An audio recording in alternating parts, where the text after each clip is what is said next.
All right, 2015 Nissan Frontier 4.0.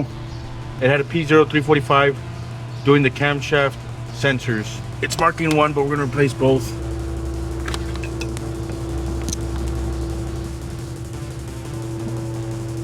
Hopefully you could see something there. I'm gonna go ahead and take this one off first. The truck is still kind of hot, and this one's easier to get to than that side. It's just a 10mm little ratchet.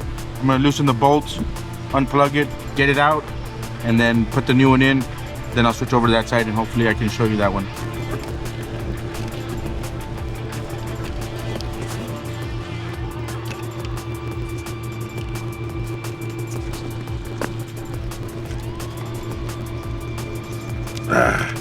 So you push this green thing down and it'll eventually come out.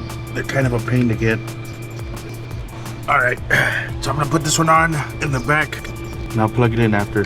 I put a little bit of oil on the O-ring just so it doesn't tear and it goes in a little bit easier. Put it all the way in by hand. Then just give it a little snug with the ratchet.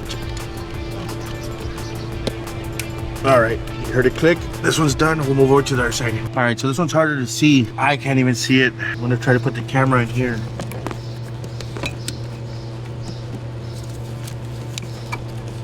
Hopefully y'all could see that.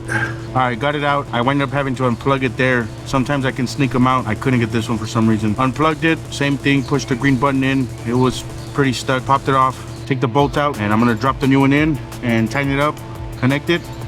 We should be good to go. I did unplug the coolant sensor back there just to give me some space, and I didn't want to break anything. Got it on. I do recommend, if you're gonna do this, let it cool down completely. That probably would have helped a little bit. Both sides are in. I'm gonna clear the codes, fire it up. He's good to go.